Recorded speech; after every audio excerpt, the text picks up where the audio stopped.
Never judge a book by its cover, for the humblest appearance may conceal the greatest treasures. The gossips of Thornbury Village had found their favourite topic of conversation in the most unlikely romance anyone could remember. Miss Evangeline Pemberton, the refined daughter of the late vicar, was to marry Bartholomew Ashford, a simple farmer whose clothes bore the honest stains of soil and whose hands showed the calluses of hard labour. "It's quite scandalous," whispered Mrs. Cordelia Fairweather to her companion as they watched Evangeline tend the small garden behind the modest cottage she now called home. A gentleman's daughter lowering herself to marry a common labourer. Whatever would her dear father think? Evangeline could hear their voices through the thin wooden fence, but she had grown accustomed to the constant murmur of disapproval that followed her wherever she went in the village. Since her father's death 6 months prior, she had discovered the harsh reality of her situation. The vicarage had been her home only by virtue of his position, and with his passing came the immediate need to vacate for the incoming clergyman. The small inheritance her father had left barely covered his funeral expenses, leaving Evangeline with little more than her education, her principles, and the growing certainty that survival required difficult choices. The cottage where she now lived belonged to Bartholomew, offered freely when he learned of her circumstances, though the arrangement had set every tongue in Thornbury wagging with speculation about impropriety. "Miss Pemberton," came a gentle voice from the garden gate, and Evangeline looked up to see the subject of so much village speculation approaching with his characteristic quiet dignity. Bartholomew Ashford was not a handsome man by society's standards. His face was weathered by sun and wind, his hair more grey than brown, despite his relatively young years, and his frame spoke of strength earned through physical labour rather than leisure. But his eyes held a kindness that had drawn Evangeline from their first meeting, and his character had proven as solid as the stone walls of his farmhouse. "Good afternoon, Mr. Ashford," Evangeline replied, brushing the dirt from her hands and rising from where she had been weeding the vegetable patch. She had traded her fine dresses for practical wool and cotton, learning to work with her hands in ways that would have horrified her former social circle. "I've brought you something," Bartholomew said, producing a small bundle wrapped in brown paper. "Fresh bread from the market, and some cheese from Mrs. Henderson's dairy. She asked me to tell you it's her finest batch." Evangeline accepted the gift with a mixture of gratitude and discomfort. Though Bartholomew never made her feel like a charity case, she struggled with accepting his continued generosity when she had so little to offer in return. "You're too kind," she said softly. "I fear I'm becoming quite the burden on your household." "Never that," Bartholomew replied firmly. "You've brought more life to this place than it's seen in years. Besides," he added with a shy smile, "I have something to discuss with you that might change our circumstances considerably." Before Evangeline could ask what he meant, the sound of approaching footsteps made them both turn. A small group of village women was making its way down the lane, led by Mrs. Fairweather, whose expression suggested she was on a mission of moral importance. "Miss Pemberton," Mrs. Fairweather called out in a voice loud enough to be heard by anyone within a quarter-mile. "We need to speak with you about this arrangement." Evangeline felt her cheeks burn with embarrassment, but she maintained her composure as the delegation approached. Behind Mrs. Fairweather walked Mrs. Prudence Whitlock, the baker's wife, and Miss Charlotte Drummond, the spinster daughter of the local magistrate. Each wore the expression of righteous indignation that came with the territory of appointed moral guardians. "Ladies," Evangeline said politely, though her voice carried a slight edge, "how may I help you?" "It's not you we wish to help, dear," Mrs. Fairweather said with false sweetness. "It's the reputation of our community. Surely you must understand how inappropriate it appears for a young woman of your background to be living under the protection of an unmarried man." Bartholomew stepped forward, his jaw tight with controlled anger. "Miss Pemberton has her own cottage, as you well know. There's nothing improper about—" "Oh, but there is," Miss Drummond interrupted, her sharp features animated with the thrill of scandal. "A cottage on your property, Mr. Ashford, with you providing for her needs. It gives quite the wrong impression to visitors and strangers who might not understand the delicacy of the situation." "What exactly are you suggesting?" Evangeline asked, though she suspected she already knew the answer. "We think it would be best if you found alternative arrangements," Mrs. Whitlock said bluntly. "Perhaps a position as a governess in another county, where your circumstances wouldn't be such a source of speculation." The suggestion hit Evangeline like a physical blow.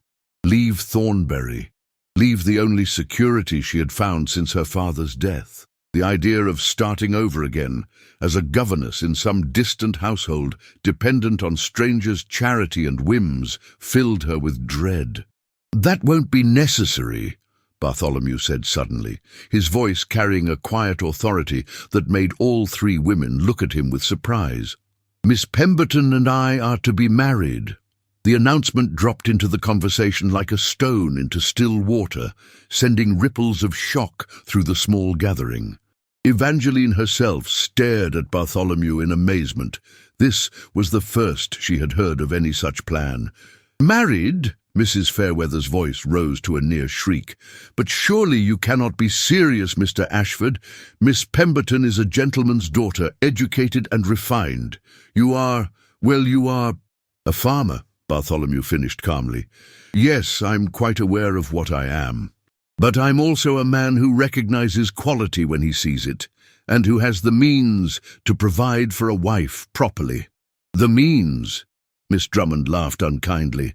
"What means could you possibly have beyond a few acres of turnips and a handful of chickens?" Evangeline watched Bartholomew's face carefully, seeing something flicker in his expression. Not hurt at the insult, but something else she couldn't quite identify.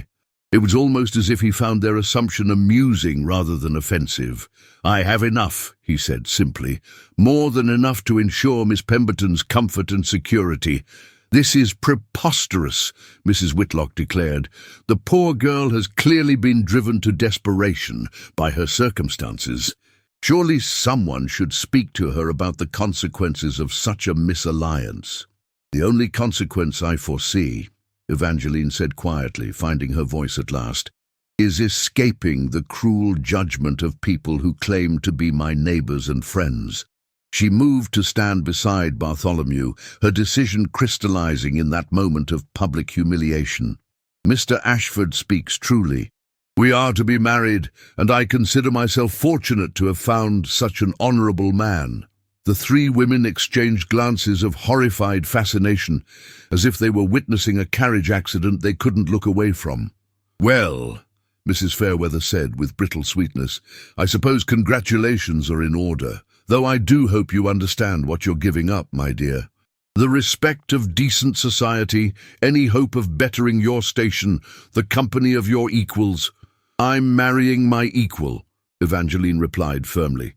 "A person of integrity, kindness, and genuine worth. I couldn't ask for more." As the delegation retreated, their whispered conversations growing animated with the fresh scandal they would spread throughout Thornbury, Evangeline turned to face Bartholomew with a mixture of gratitude and uncertainty. "Was that proposal made for my benefit or theirs?" she asked gently. Bartholomew's weathered face softened with genuine affection. "For yours, always yours. But also because I've been wanting to ask for weeks and couldn't find the proper words. Those biddies just forced my hand. And you're certain this is what you want? A wife who comes with nothing but her own troubles." "Evangeline," he said, taking her hands in his rough, honest ones, "you bring more value to this arrangement than you know. Trust me when I say you'll never want for anything as my wife." "Done." As he spoke, that same mysterious expression crossed his features again, and Evangeline wondered what secrets lay behind his quiet confidence. But in that moment, surrounded by the harsh judgment of her former friends and facing an uncertain future, Bartholomew's steady presence felt like the safest harbor she could imagine. "Then yes," she said softly. "I will marry you, Bartholomew Ashford, and gladly."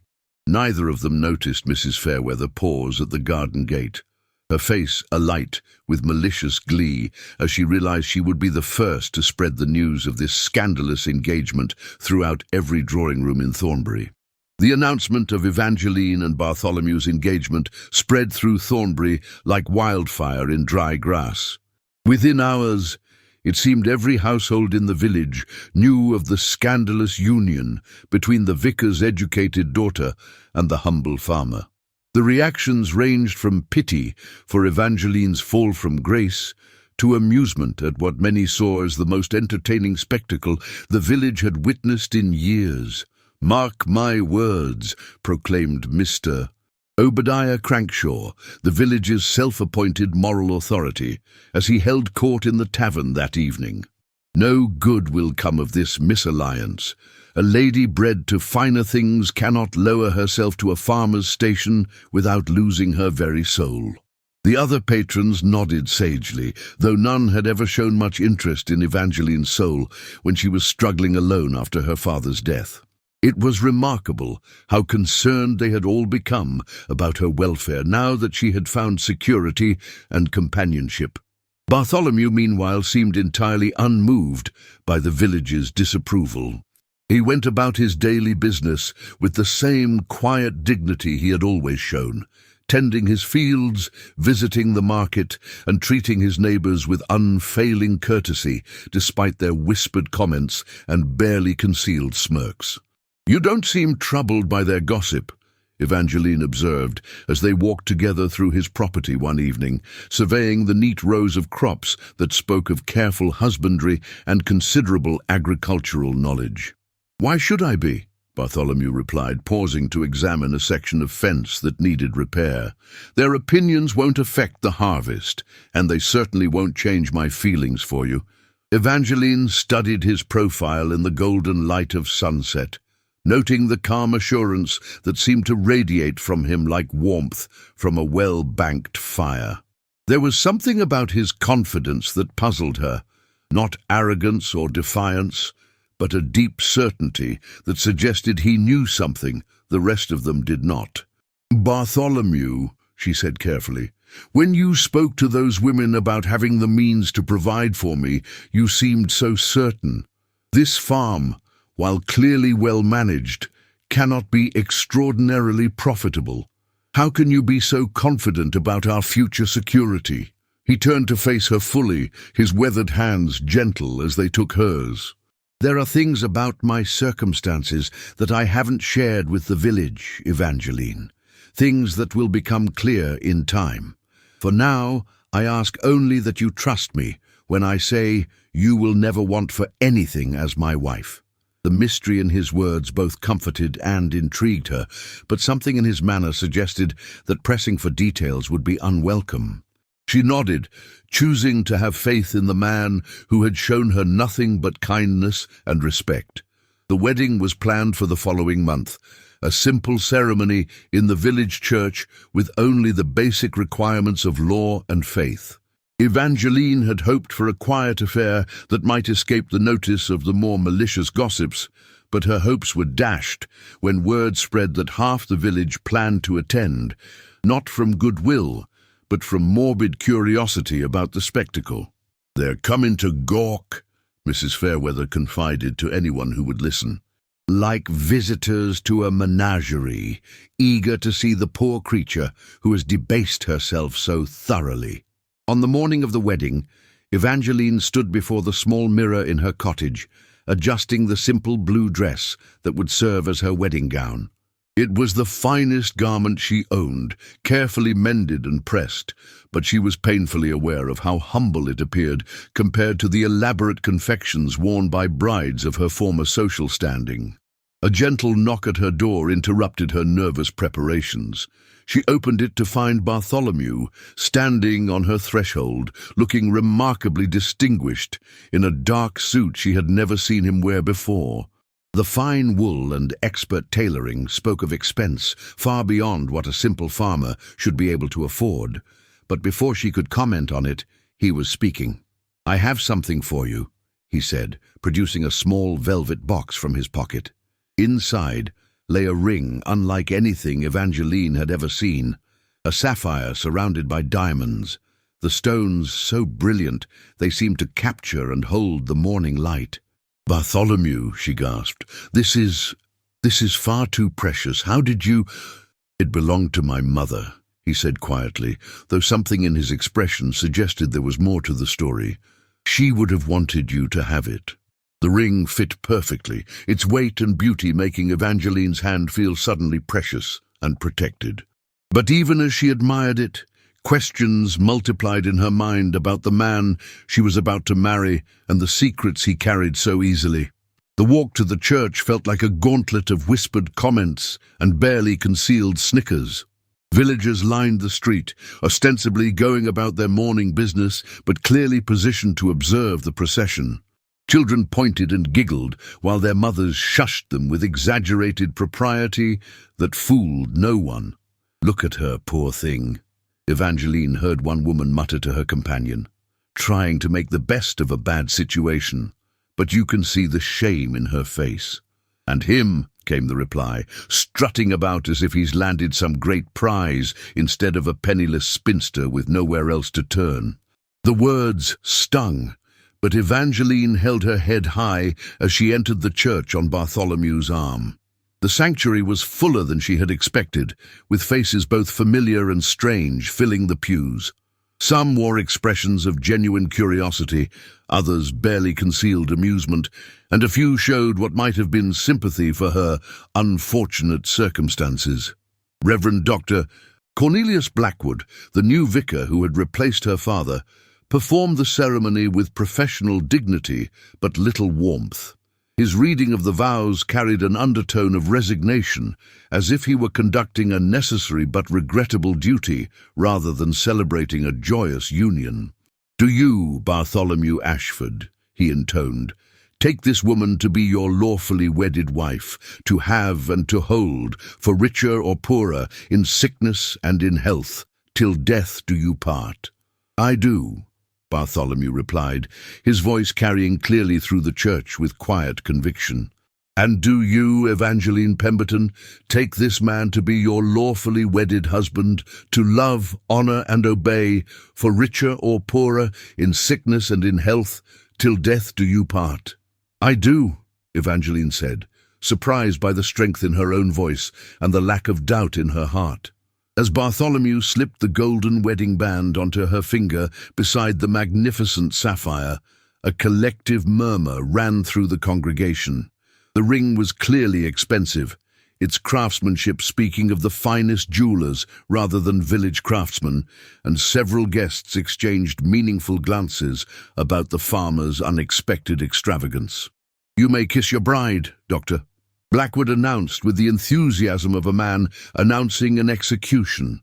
Bartholomew's kiss was gentle and brief, appropriate for the public setting, but warm enough to send a flutter of emotion through Evangeline's chest. As they turned to face their audience as husband and wife, she was struck by the mixture of expressions greeting them, some genuinely pleased, others skeptical, and many frankly amused by what they saw as an entertaining farce. The reception was held in the church hall, a modest gathering with simple refreshments that reflected Evangeline's reduced circumstances. But even here, the village's judgment found expression in pointed comments and barely veiled insults disguised as congratulations. "Such a lovely ceremony," gushed Miss Drummond, her smile sharp as a blade. "So economical. I'm sure you'll find great happiness in your new simple life, Mrs. Ashford." "Indeed," added Mrs. Whitlock, sampling the modest wedding cake with exaggerated appreciation. "There's something to be said for lowered expectations, much less chance of disappointment." Through it all, Bartholomew maintained his calm dignity, accepting both genuine good wishes and backhanded compliments with equal grace.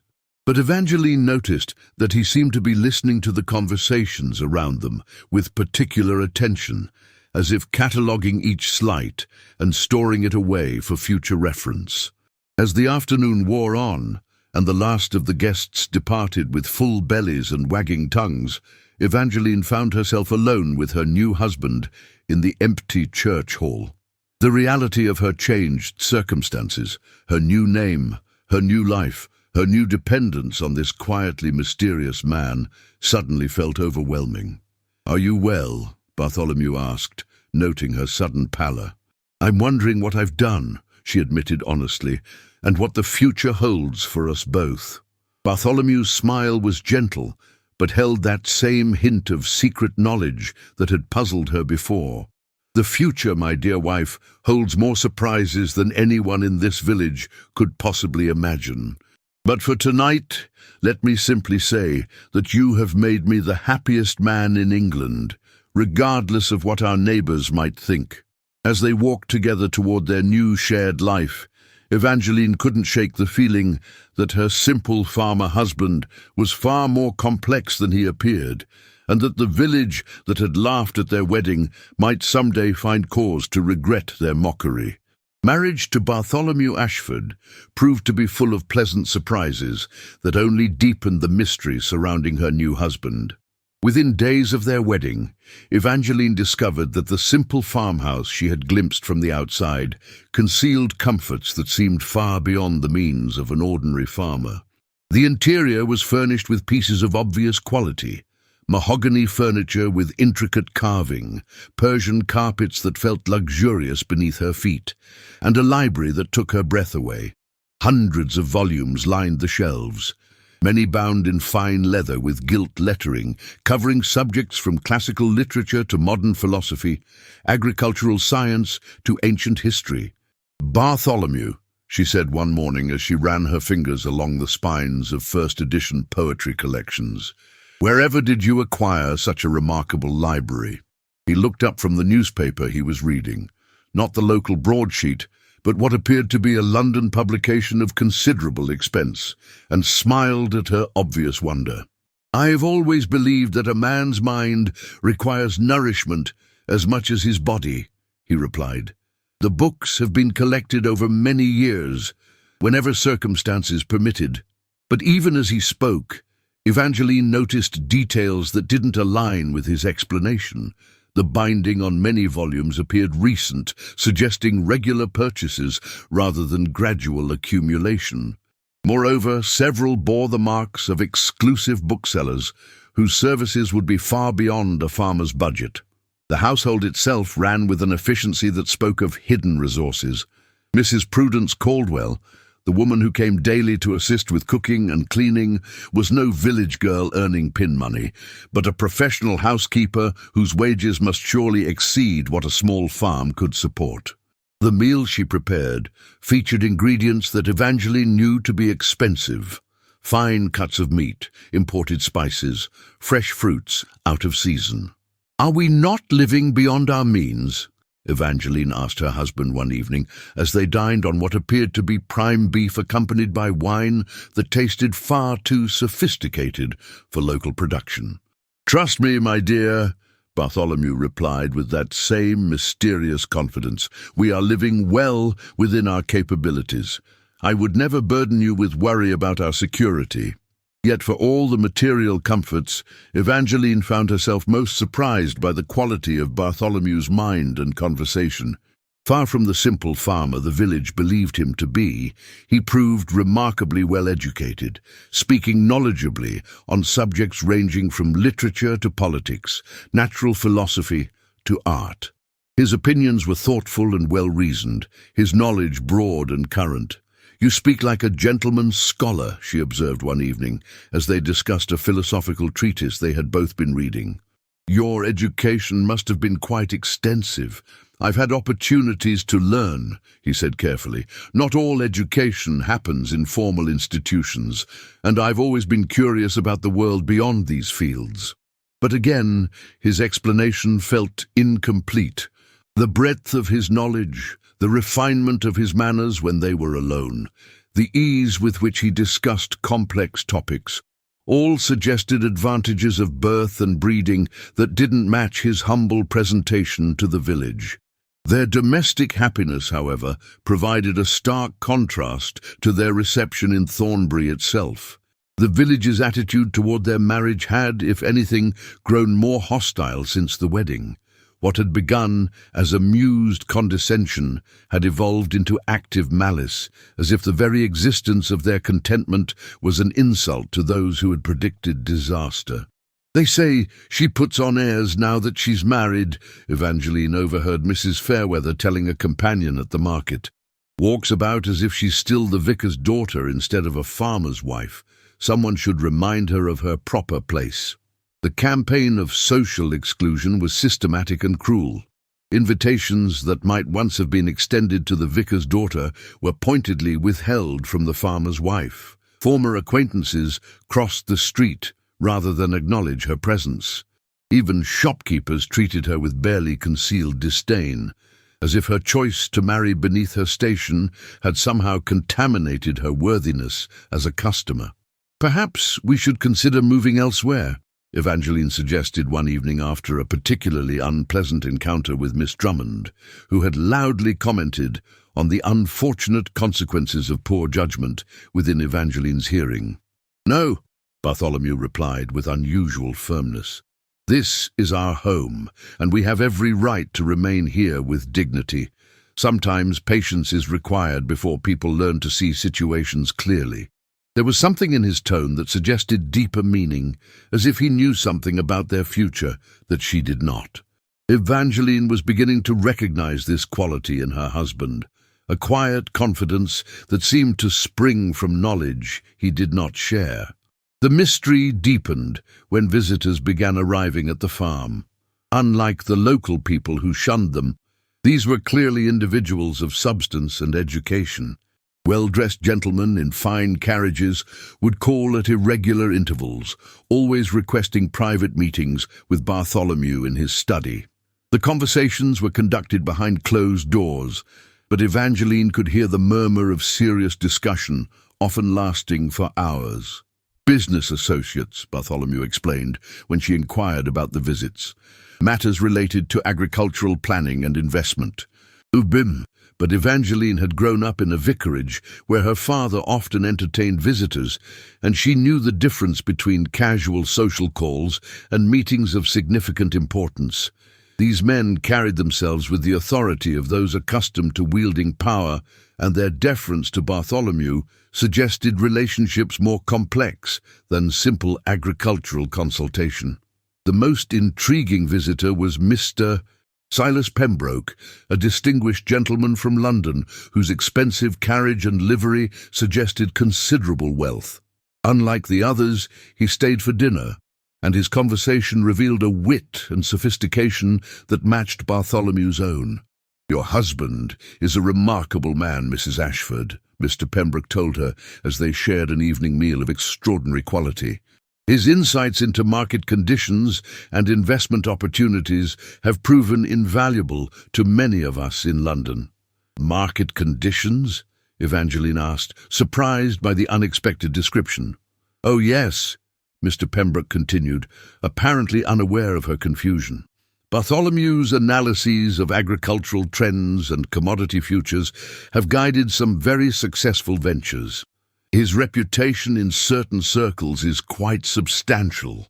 Evangeline glanced at her husband, who was listening to this conversation with apparent calm, though she caught a warning look he directed toward Mr. Pembroke. The visitor seemed to understand the signal and smoothly changed the subject to safer topics. Later that evening, as they prepared for bed in the comfortable chamber they now shared, Evangeline confronted her husband directly. "Bartholomew, who are you really? These visitors, this house, your knowledge and manner, none of it matches what the village believes about you. Are you truly just a farmer?" He was quiet for a long moment, sitting on the edge of their bed and studying his hands. When he looked up, his expression was serious but kind. "I'm your husband," he said simply. "I'm a man who loves you and wishes to protect you from the cruelties of the world.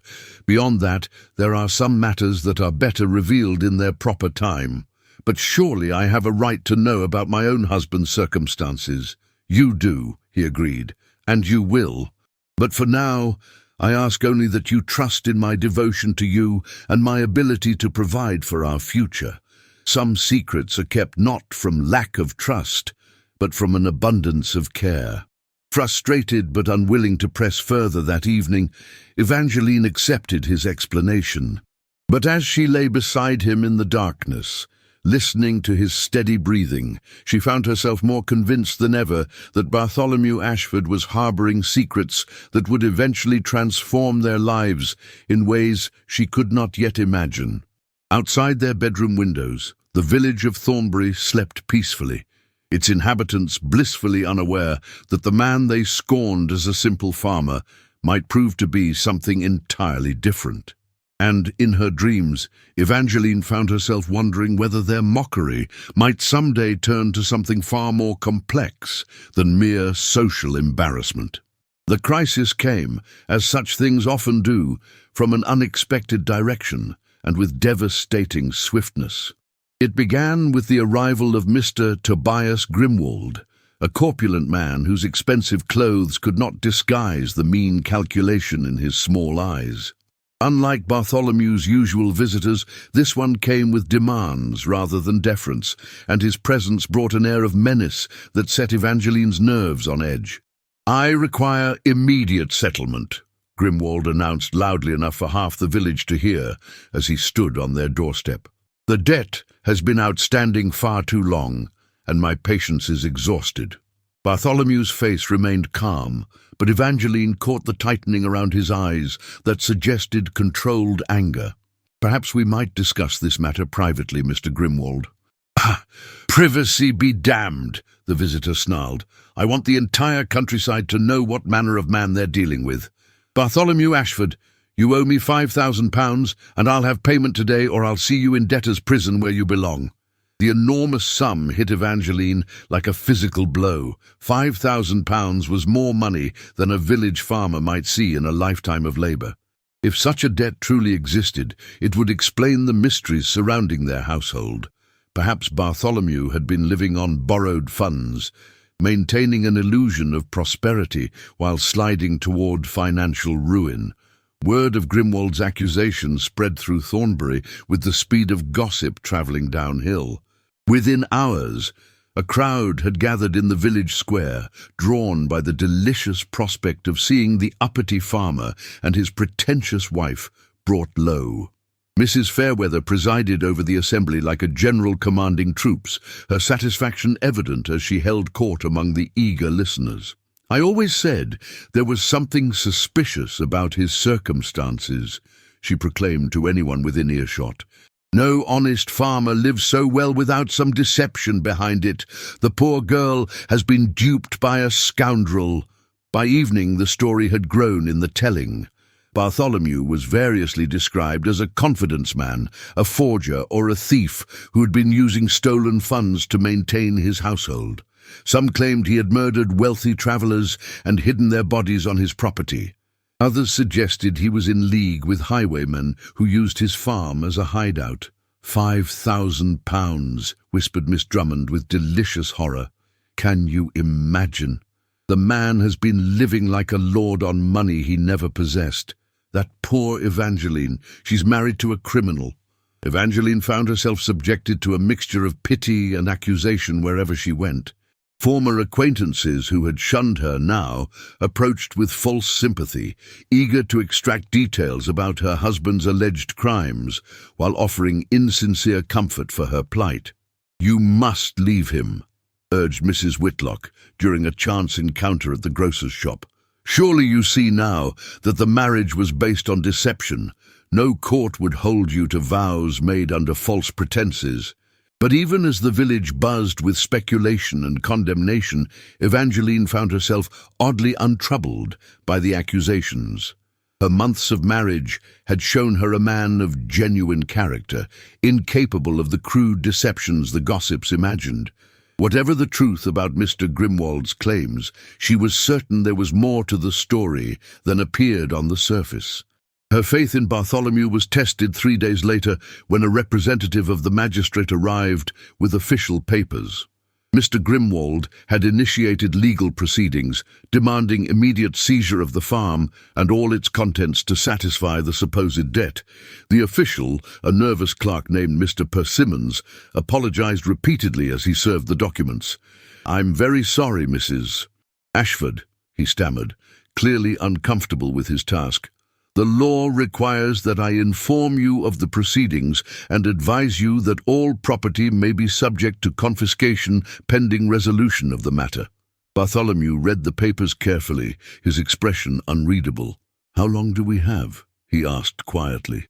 7 days to present a defense or make payment," Mr. Persimmons replied. "After that, Mr.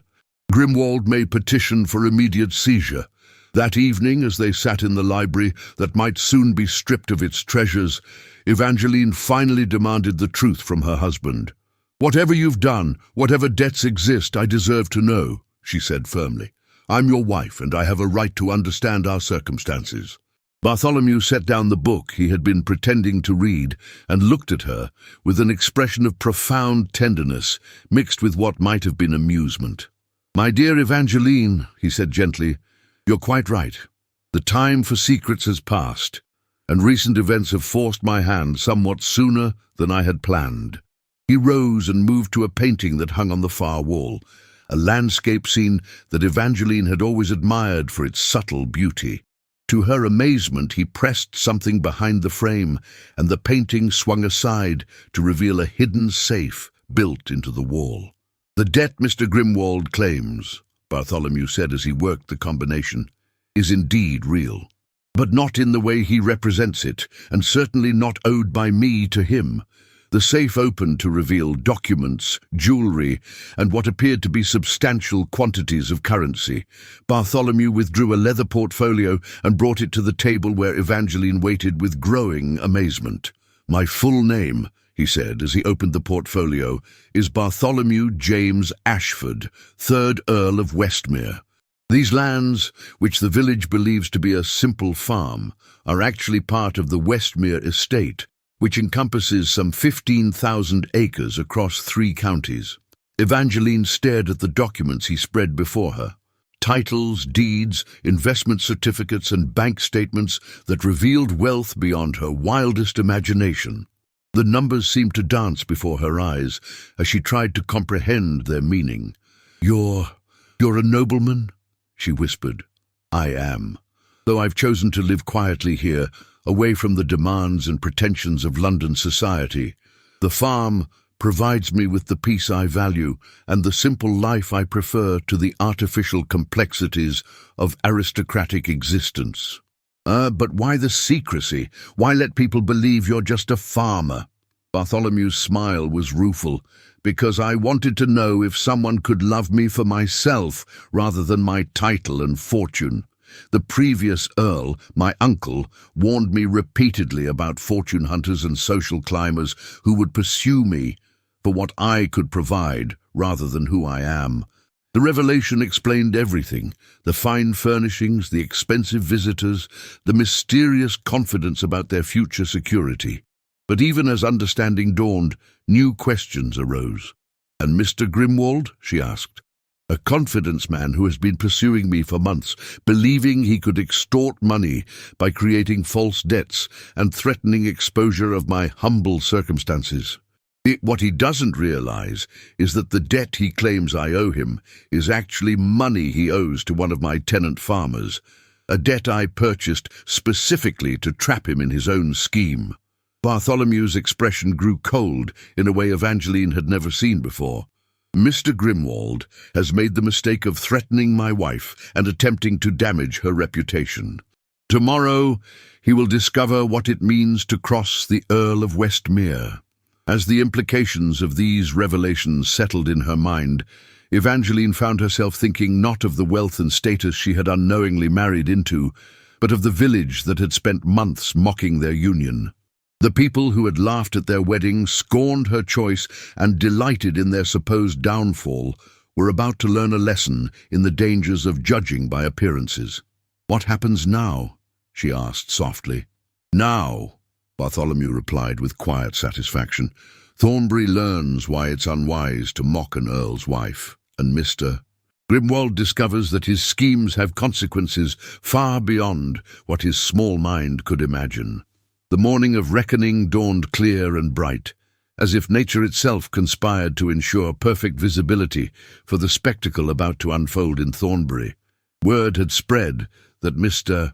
Grimwald would arrive with the magistrate to seize the Ashford property, and the entire village gathered in the square like spectators at a public execution, eager to witness the final humiliation of the couple they had scorned. Mrs. Fairweather positioned herself prominently near the church steps, her face bright with malicious anticipation. "Such a shame," she announced to anyone within hearing, "though I suppose it serves as a lesson about the consequences of living beyond one's station." At precisely 10 o'clock, an impressive convoy of carriages appeared on the road leading to Thornbury. But instead of the single vehicle expected to carry Mr. Grimwald and the local magistrate, a procession of elegant coaches approached, each bearing heraldic crests that made the more educated villagers exchange puzzled glances. The lead carriage bore the arms of the Earl of Westmere, 3 golden wheat sheaves on a field of deep blue, though none of the assembled villagers recognized the significance of the symbol. Behind it came vehicles carrying what appeared to be numerous gentlemen of obvious importance, their fine dress and authoritative bearing marking them as individuals accustomed to wielding considerable power. Bartholomew emerged from his farmhouse to greet the convoy, but the man who stepped into the village square bore little resemblance to the humble farmer Thornbury knew. Gone were the simple clothes and deferential manner. In their place stood a figure of unmistakable nobility, dressed in the finest London fashion, carrying himself with the natural authority of one born to command. "My lord," said the first gentleman to descend from the carriages, bowing deeply to Bartholomew, "we came as soon as we received your message." The collective gasp from the assembled villagers was audible across the square. "My lord," whispered Miss Drummond, her voice faint with shock. "Indeed," Bartholomew replied, his voice carrying clearly in the morning air. "Lord Ashford will suffice, though I believe most of you know me by my preferred informal address. Mr. Grimwald, who had arrived moments earlier with the local magistrate, stood frozen in apparent terror as he realized the magnitude of his miscalculation. The man he had attempted to extort was not a debtor-ridden farmer, but one of the most powerful nobles in England. "Sir Reginald Blackstone," Bartholomew said, addressing one of his companions, "I believe you have business with Mr. Grimwald regarding his outstanding debts to the Westmere estate." The gentleman so addressed stepped forward with a leather portfolio, his expression stern. "Indeed, my lord, Mr. Tobias Grimwald owes the sum of £7,400 to various tenant farmers under your lordship's protection. The debts have been outstanding for over 2 years, during which time he has actively concealed his assets and attempted various fraudulent schemes to avoid payment." £7,000. The magistrate, a different official than expected, this one clearly of higher rank, asked in amazement, "Mr. Grimwald, is this accurate?" Grimwald's face had turned a sickly grey. "There must be some mistake," he stammered. "I came here to collect a debt, not—" "The only mistake," Bartholomew interrupted coldly, "was your assumption that you could threaten my wife and slander my name without consequences. You see, Mr. Grimwald, when you publicly accused me of owing you money, you committed criminal libel against a peer of the realm. The penalty for such an offence is rather severe." The crowd of villagers watched in stunned silence as the full weight of their error became apparent. The man they had mocked as a simple farmer was revealing himself to be one of the most influential noblemen in the kingdom, and their treatment of his wife took on an entirely different complexion in light of this revelation. "Furthermore," Bartholomew continued, producing a document from his coat, "this is a warrant for Mr. Grimwald's arrest on charges of fraud, extortion, and criminal conspiracy. It seems his schemes have extended far beyond our little village." As constables moved to apprehend the now terrified Grimwald, Bartholomew turned his attention to the assembled villagers, his gaze moving deliberately from face to face among those who had been most vocal in their condemnation. "Mrs. Fairweather," he said pleasantly, "I believe you expressed concerns about my wife's suitability for her station. Perhaps you'd care to share those concerns now that you understand her actual position." Mrs. Fairweather's mouth opened and closed soundlessly, her face cycling through various shades of red as she struggled to form words that would somehow undo months of malicious gossip. "And Miss Drummond," Bartholomew continued, "you seemed particularly amused by what you termed our misalliance. Do you still find the union entertaining?" Miss Drummond appeared to be considering whether the earth might open and swallow her whole, her previous smug satisfaction replaced by absolute mortification. Evangeline, who had been watching the proceedings from their doorway, stepped forward to stand beside her husband. The simple blue dress she wore now seemed elegant rather than humble, and the magnificent sapphire ring on her finger caught the sunlight like a beacon of authority. "My lord husband," she said formally, "perhaps our neighbours would benefit from understanding the full circumstances of our marriage." "Indeed, my dear," Bartholomew replied, his tone warming as he addressed her. "Lady Evangeline, Countess of Westmere, speaks wisely. You see, good people of Thornbury, my wife chose to marry me when she believed me to be exactly what I appeared, a simple farmer with modest means. She accepted my proposal not for wealth or title, but for the man she thought I was. Her character proved itself when she had nothing to gain but love and companionship." The contrast between Evangeline's generous spirit and their own mercenary calculations was lost on none of the assembled villagers. Many began to look distinctly uncomfortable as they recalled their treatment of the woman who was now revealed to be one of the highest-ranking ladies in the county. "Moreover," Bartholomew continued, "Lady Evangeline's father served this community faithfully for many years, yet when she needed assistance after his death, how many of you offered genuine help? How many extended the Christian charity that should have been her due as the daughter of your spiritual shepherd?" The silence that followed was profound and shameful. Several villagers looked down at their feet, unable to meet the Earl's penetrating gaze. "However," Bartholomew said, his voice taking on a more conciliatory tone, "Lady Evangeline has persuaded me that mercy is often more valuable than justice. Therefore, while Mr. Grimwald will face the full consequences of his crimes, I am prepared to be generous with those whose only offence was poor judgment." He gestured toward the impressive array of carriages and gentlemen who had accompanied him. "These men represent various business interests and charitable foundations under my direction. Thornbury stands to benefit considerably from the presence of the Westmere estate, should the community prove worthy of such investment." And the implications were clear. Their future prosperity depended entirely on making amends for their past behavior toward the Earl and his wife. Mrs. Fairweather, demonstrating the survival instincts that had made her the village's most effective gossip, was the first to step forward. "Lord and Lady Ashford," she said, dropping into her deepest curtsy, "please accept our most humble apologies for any misunderstanding. We are deeply honored by your presence in our community." Others quickly followed suit, creating a scene of mass genuflection that would have been comical if not for the genuine fear and regret displayed by many of the participants. "Your apologies are accepted," Bartholomew replied graciously, "but it is my wife's forgiveness you should seek, as she was the primary victim of your unkindness." Evangeline looked out over the assembled faces of her neighbors, people who had scorned her, mocked her choices, and delighted in her supposed downfall. She could have demanded retribution, could have used her newfound power to make them pay for every slight and insult. Instead, she smiled with genuine warmth. "We are all neighbors here," she said simply. "Let us begin again, with better understanding on all sides. Deal."